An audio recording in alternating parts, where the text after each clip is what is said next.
Hello everyone, today we are going to discuss paper code BHIE 144 Traditions of History Writing in India। आज हम इसके कुछ questions करने वाले हैं जो कि आपके दिसंबर एग्जाम के लिए इंपॉर्टेंट रहने वाले।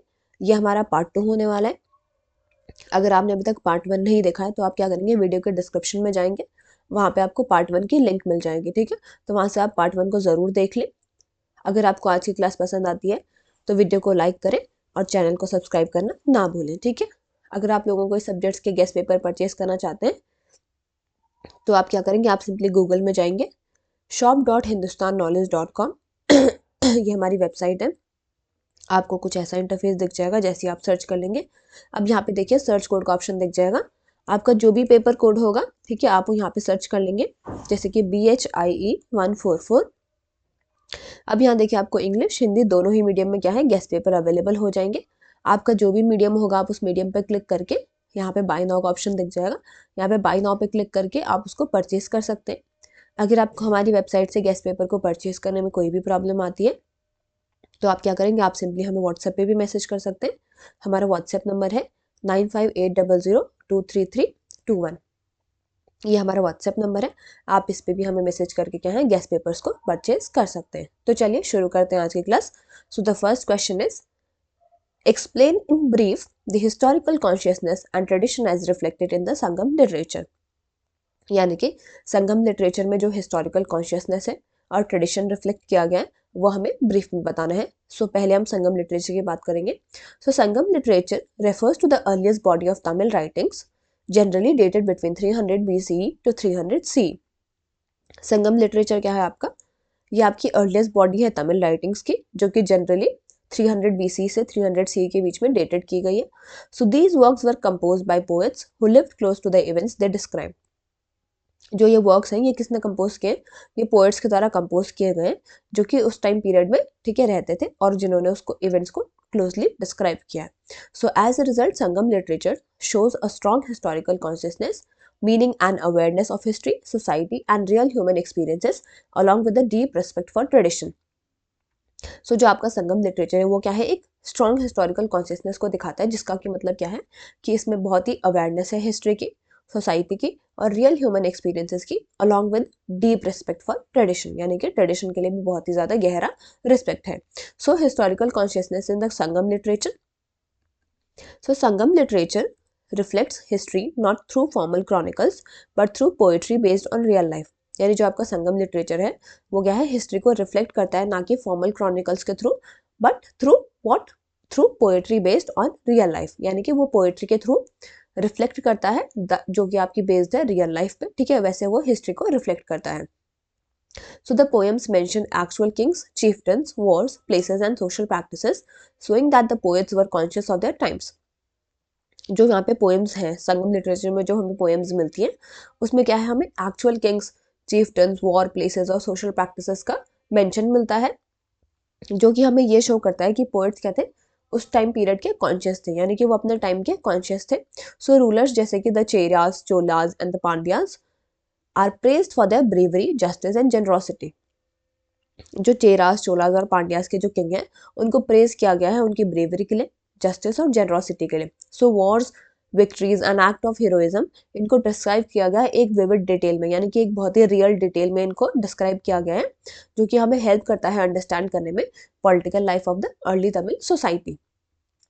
So the poets also recorded everyday life.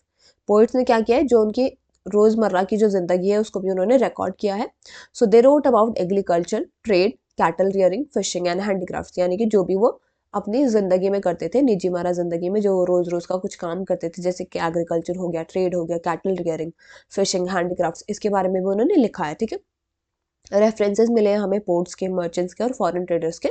ये दिखाते हैं कि जो तमिल रीजन था उसका कैसे एक्टिव ट्रेड लिंक था विद द अदर रीजन्स, यानी कि इनका बहुत ही ज़्यादा एक्टिव लिंक था, ठीक है, ट्रेड लिंक था और रीजन्स के साथ। तो जो सोशल डिविजन्स हैं, occupations and customs are clearly described, ठीक है, इनको क्या है बहुत ही ज़्यादा क्लियरली डिस्क्राइब किया गया है, जो कि हमें एक रिलायबल पिक्चर देता है एंशिएंट तमिल सिविलाइजेशन की। So thus Sangam literature act as a historical source, preserving memories of the past through poetic expression rather than official history writing. So जो आपका संगम लिटरेचर है ये क्या है, एक हिस्टोरिकल सोर्स की तरह एक्ट करता है, क्योंकि ये क्या है, मेमोरीज जो है हमारी पास्ट की उसको प्रिजर्व करता है थ्रू पोएटिक एक्सप्रेशन, यानी कि पोएम्स के थ्रू ये प्रिजर्व करता है rather than any official history writing. Tradition and cultural values. So tradition is another strong element in Sangam literature. Tradition क्या है आपका, ये एक दूसरा स्ट्रॉन्ग एलिमेंट है संगम लिटरेचर का। The poem follow well-defined literary rules, especially those explained in Tolakapayam, the earliest Tamil grammar text। जो आपकी पोएम्स हैं वो क्या करती हैं, एक वेल डिफाइंड लिटरेरी रूल्स को फॉलो करती हैं, स्पेशली जो हमें एक्सप्लेन किया गया है तोलकपियम में। तोलकपियम क्या है आपका, ये एक अर्लिएस्ट तमिल ग्रामर के टेक्स्ट है, ठीक है। It divides human life into Akam and Puram, यानी कि ये क्या करता है, ह्यूमन की लाइफ को दो पोर्शन में डिवाइड करता है, दैट इज अक्कम जो हमारा इनर लाइफ, लव और इमोशंस है, एंड पुरम दो हमारी आउटर लाइफ है, वॉर, चैरिटी और पब्लिक लाइफ है। So this system reflects a traditional world view that connects human emotions with the nature and society. So ये सिस्टम क्या करता है, ये एक ट्रेडिशनल वर्ल्ड व्यू को रिफ्लेक्ट करता है जो कि हमारे ह्यूमन इमोशंस को कनेक्ट करता है नेचर और सोसाइटी के साथ। So Sangam poems are deeply rooted in moral values such as honour, loyalty, bravery, hospitality and generosity. So जो संगम पोएम्स है क्या है, बहुत ही ज्यादा डीपली रूटेड होती है हमारी मॉरल वैल्यूज में, ठीक है। जो किंग्स होते हैं they were expected to protect their people, kings को एक्सपेक्ट किया जाता है कि वो अपने पीपल को प्रोटेक्ट करें। And poets were respected and moral guides, poets को क्या है, रिस्पेक्ट किया जाता था एज मॉरल गाइड्स। वुमेन को पोर्ट्रे किया जाता था with dignity, specially in love poetry, showing the cultural idols of the time, ठीक है, जो कि शो करता है उस टाइम का जो कल्चरल आइडल हुआ करता था। So the collection Ettuthokai and Pattu Pattu preserve these traditions through themes, symbols and poetic forms that were passed down orally before being written। सो जो कलेक्शंस आपके जैसे कि एथुकाई हो गया और पट्टू पट्टू हो गया, ये क्या है, प्रिजर्व करते हैं इन सारे ट्रेडिशंस को थ्रू थीम्स की मदद से, सिंबल्स और पोएटिक फॉर्म्स की मदद से, जिनको कि पास डाउन किया जाता था ओरली, जिससे पहले ये लिखे गए थे। So in conclusion we can say that in brief Sangam literature reflects a strong sense of historical awareness and a rich tradition. Sangam literature क्या है आपका, एक स्ट्रॉन्ग सेंस दिखाता है हिस्टोरिकल अवेयरनेस का और एक रिच ट्रेडिशन का।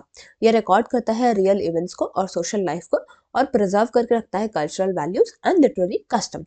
सो देयरफॉर जो संगम लिटरेचर है ये सिर्फ ट्रेजर नहीं है तमिल पोएट्री का, बट एक इंपॉर्टेंट है mirror of early south Indian history and tradition.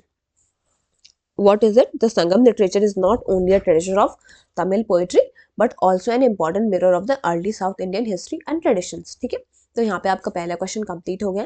अब हम नेक्स्ट क्वेश्चन की ओर चलेंगे। अगर आपने अभी तक चैनल को सब्सक्राइब नहीं किया तो चैनल को सब्सक्राइब कर लें, साथ ही में हमारे टेलीग्राम ग्रुप में भी ज्वाइन कर लीजिएगा, जिसका कि लिंक आपको डिस्क्रिप्शन बॉक्स में दिया गया। वहाँ पे क्या आपको सारी क्लासेस की अपडेट मिलती रहेगी। So the next question is right a note on Greek accounts about India's past. यानी कि जो ग्रीक लोगों ने इंडिया के बारे में लिखा है, इंडिया के पास्ट के बारे में लिखा है, वो हमें बताना है, ठीक है। So Greek accounts are among the earliest foreign sources that give us information about India's ancient past. जो ग्रीक के अकाउंट्स हैं ये क्या है, सबसे अर्लीस्ट फॉरेन सोर्सेज माने जाते हैं जो कि हमें इंफॉर्मेशन देते हैं इंडियाज के एंशिएंट पास्ट के बारे में। So these accounts were written by Greek writers who came to know about India mainly through trade, travel and military contact. ये अकाउंट्स क्या है आपके, ये ग्रीक राइटर्स के द्वारा लिखे गए हैं, ठीक है, जो कि इंडिया आए थे मेनली थ्रू ट्रेड, ट्रैवल और मिलिट्री कॉन्टैक्ट के through. So although these writers were outsider, यानी कि जो ये राइटर्स थे ये आउटसाइडर्स थे, यानी कि ग्रीक लोग थे, बट जो इनका वर्क है ये बहुत ही यूजफुल है हिस्टोरियंस को समझने के लिए, हिस्टोरियंस को ये अंडरस्टैंड करने के लिए कि कैसे इंडिया का अर्ली सोसाइटी था, पॉलिटी और कल्चर था, ठीक है। So background of Greek knowledge about India. So Greek interest in India increased after the invasion of Alexander the Great in the 4th century BCE। यानी कि जो ग्रीक इंटरेस्ट है India में वो कब इंक्रीज हुआ, वो जब इन्वेजन हुआ था एलेक्जेंडर द ग्रेट का, उसके बाद वो इंक्रीज हुआ। So when Alexander reach north western India around 326 BCE, his companions, officers and later Greek historians began writing about the land, people and customs of India।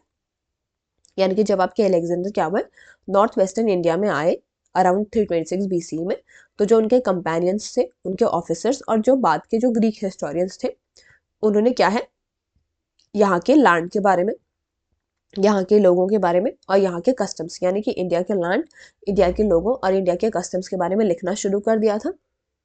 So these writings form the earliest systematic western descriptions of India.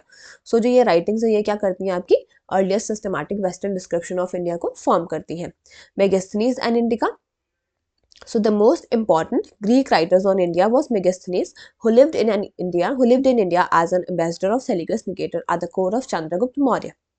So जो हमें most important Greek writer देखने को मिलते हैं India में वो आपकी मेगास्थनीज, ठीक है। वो इंडिया में रहते थे, एम्बेसडर ऑफ सेल्यूकस निकेटर की, ठीक है। किसके कोर्ट में? चंद्रगुप्त मौर्य के कोर्ट में वो रहा करते थे as an ambassador of Seleucus Nicator. So Megasthenes wrote a book called Indica which is considered a valuable source for modern history. Megasthenes क्या है?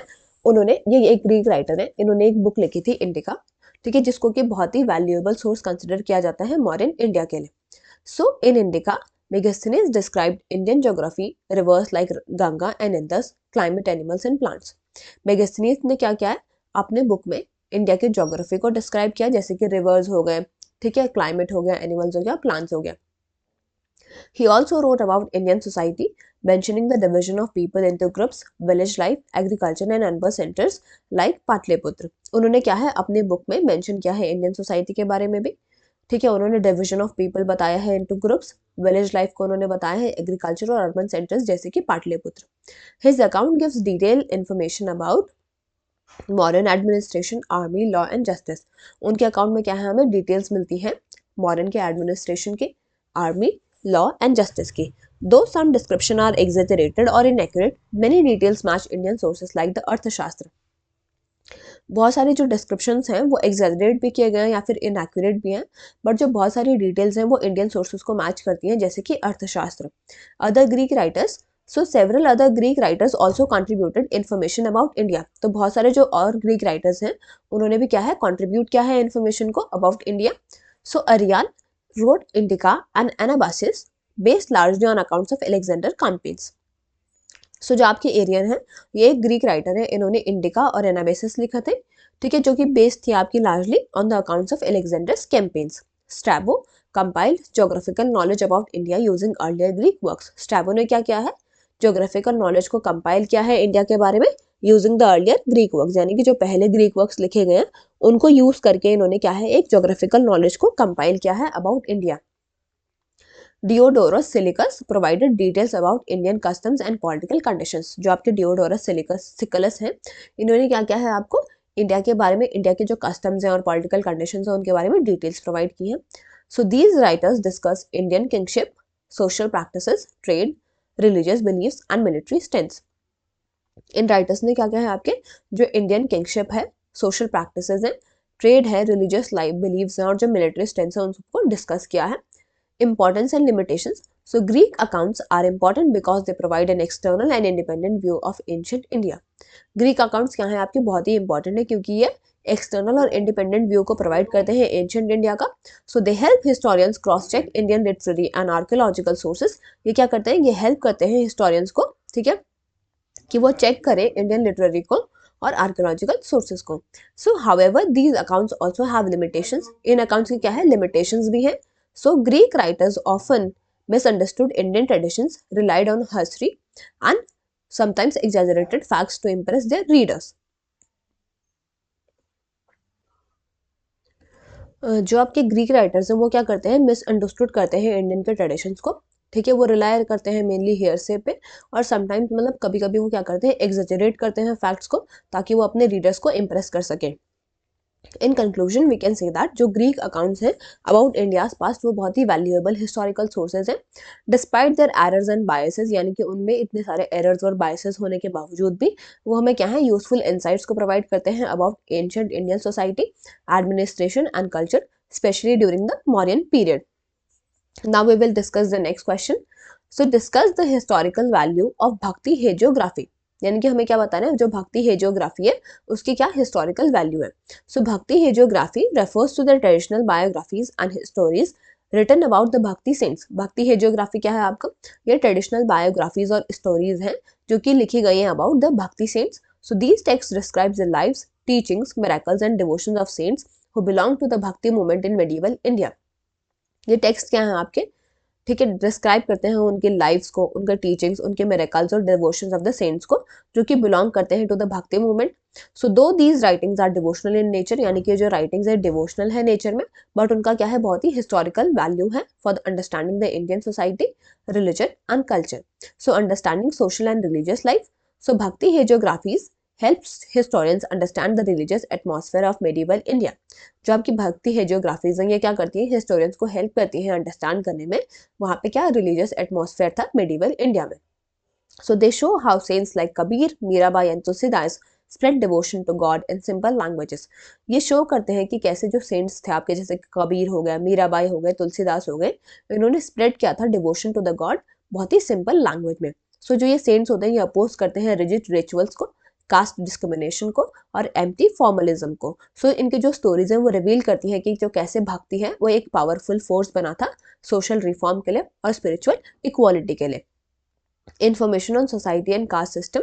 So these hagiographies provide valuable details about the caste system, status of women and everyday life of common people. ये hagiographies क्या है, हमें बहुत ही valuable details बताती हैं caste system के बारे में, status क्या था women का और जो everyday life थी common people की. So बहुत सारे जो भक्ति saints हैं they came from lower caste और marginalized backgrounds. ठीक है, यानी कि जो बहुत सारे भक्ति saints हैं, जो आपके भक्ति के saints हैं, ये क्या है बहुत ही लोअर कास्ट से आते हैं और मार्जिनलाइज बैकग्राउंड से आते हैं.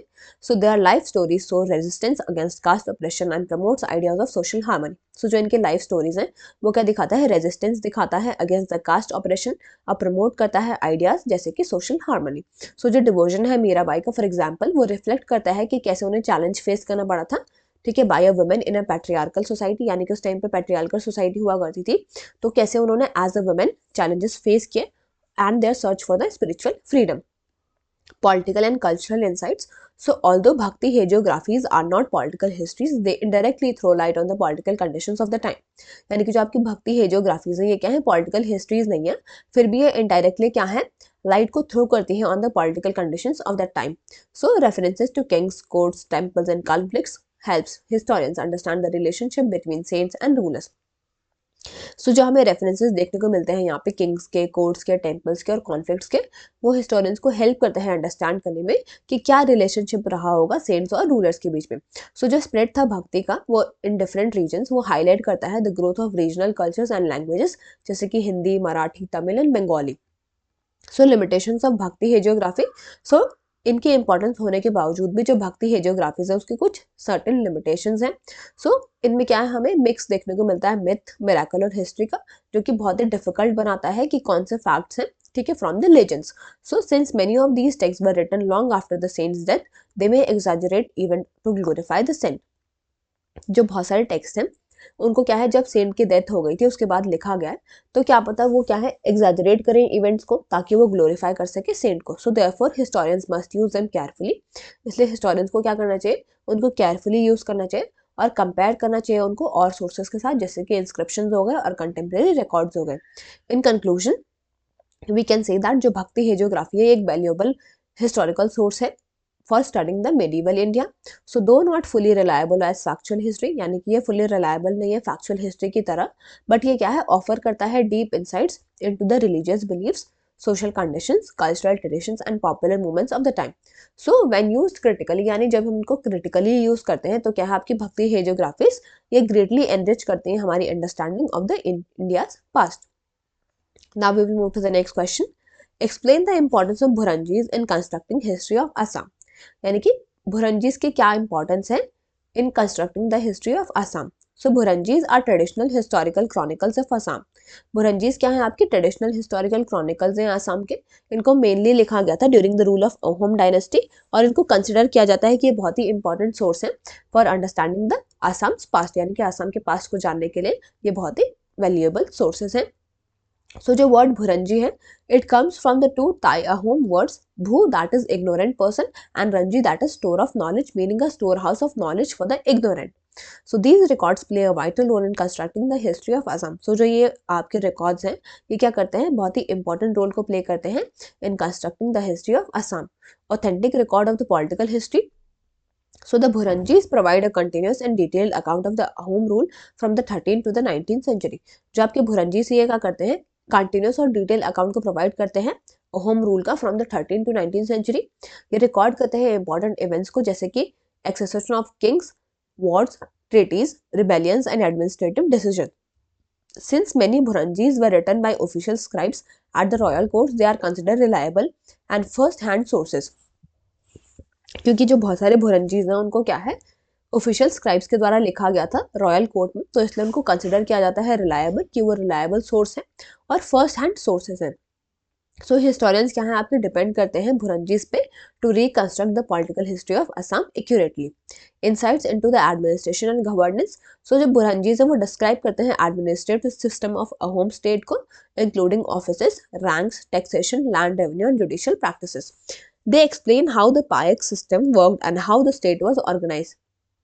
ये एक्सप्लेन करते हैं कि जैसे कैसे वो पैक सिस्टम जो था वो वर्क करता था और कैसे स्टेट को ऑर्गेनाइज किया जाता था। सो ये हेल्प करता है हिस्टोरियंस को अंडरस्टैंड करने में कि कैसे फंक्शनिंग हुआ करती थी of a strong pre colonial state in the north east India, which is often ignore in the main stream Indian history. क्या है, इसको क्या है मेन स्ट्रीम इंडियन हिस्ट्री में इग्नोर किया जाता है।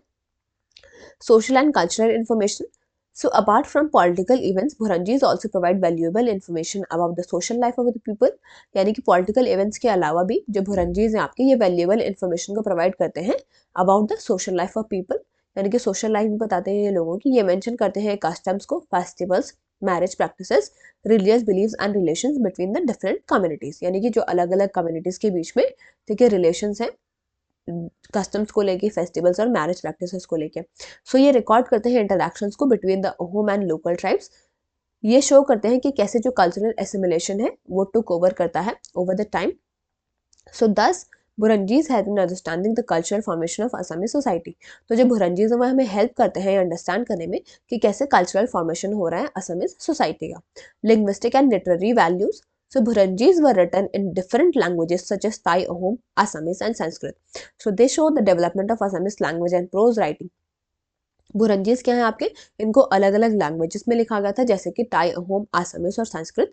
ये शो करता है कि कैसे डेवलपमेंट हुआ था आसामीज लैंग्वेज का और प्रोज राइटिंग का। So from a literary point of view Buranjis mark an early form of historical writing in Assam, different from myths and legends and closer to a factual narration.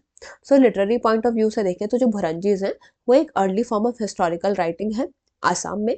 ये बहुत ही different होते हैं myths और legend से और ये closer है to the factual narration. Source for colonial modern history. So when the British came to Assam, they used Bhuranjis to understand the region's past. जब ब्रिटिश आपके क्या है आसाम में आए थे तो उन्होंने भुरंजीज को यूज किया था रीजन के पास्ट को जानने के लिए। So many modern historians also rely on these chronicles to cross check colonial records. तो बहुत सारे जो मॉडर्न हिस्टोरियंस हैं वो भी इन क्रॉनिकल्स पे रिलाई करते हैं ताकि वो क्रॉस चेक कर सके कॉलोनियल रिकॉर्ड्स को। So without Buranjis much of Assam's early history would have remained unknown और डिस्टॉर्टेड। सो बिना भुरंजीज के क्या है जो बहुत सारी असम की अर्ली हिस्ट्री है वो अननोन रहती या फिर डिस्टॉर्टेड रहती। So in conclusion we can say that जो भुरंजीज हैं they are the backbone of Assam historiography, यानी कि भुरंजीज क्या है आपकी बैकबोन है असम की हिस्टोरियोग्राफी के। ये प्रोवाइड करते हैं political, administrative, social and cultural information एक बहुत ही सिस्टमैटिक मैनर में। इनका जो फैक्चुअल अप्रोच है वो उनको इनवैल्यूएबल सोर्स बनाता है for constructing the history of Assam and preserving it's unique historical identity. तो यहाँ पे आपके जितने भी इंपॉर्टेंट क्वेश्चंस थे वो हमने कंप्लीट कर लिए। वीडियो को ज़्यादा से ज़्यादा शेयर करें और चैनल को सब्सक्राइब करना ना भूलें। Thank you.